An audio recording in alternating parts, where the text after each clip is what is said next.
Hello to everyone. The aim of this presentation is to introduce learners to know how to differentiate a business plan from a business model.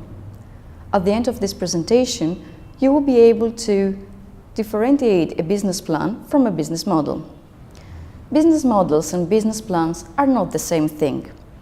Business model describes how an organization manages to provide value for its clients in a sustainable way. It includes the organization relations with stakeholders like artists, founders, beneficiaries, partners, the revenue model, the processes in place to deliver its mission. A business plan details the opportunities that the organization is seeking to take advantage of and how this will be done. A business plan translates the business model into a series of strategic actions and forecasts their impact, whether it is artistic, social, financial, or other. Business model is at the center of the business plan. In fact, the business plan is entirely dependent upon the business model and will have to be adapted if the business model of the organization changes. A business model is more of a conceptual tool than a financial one, while a business plan will pay close attention to the economic issues concerning the strategy of the organization. In most common business models used in the commercial sector, the end users of a product or service are also the ones paying for it. However, this is not always the case. In the non-profit sector, for example, like the cultural sector, most of the revenue of an organization doesn't come from the direct beneficiaries of the services, but from third-party sources like governments, foundations, or other.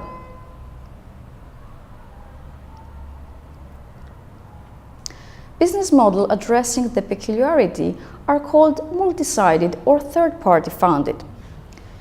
They add complexity to the model by dividing the traditional customer unit into two different segments, like the model showed here. From one hand, we have the 1. Beneficiaries. These are the target groups that the organization is providing services or goods to and don't pay directly to get the service or product.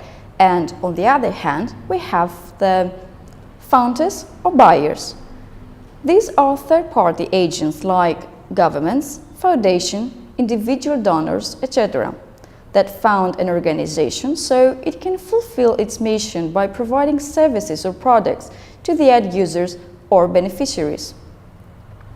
In the case of cultural organizations, when designing or analyzing the business model for a non-profit organization, both these components of the customer unit need to be tackled separately. End users and donors have different needs, and the value propositions they are offered will also have to be different, as well as the channels that the organization uses in order to communicate and deliver its services. When redesigning a business model, many cultural organizations mainly focus their efforts on improving or changing their revenue model. However, we should not forget that an innovative business model is about rethinking the value proposition that the museum is offering to its audiences, including potential new ones, as well as rethinking the very concept of audiences. It is fundamental to revisit the needs of audiences and question whether or not the museum is satisfying those needs. It is also important to explore other technological possibilities and services that might exist. Now that you have finished watching this presentation, you will be able to differentiate a business plan from a business model in cultural sector. Thank you.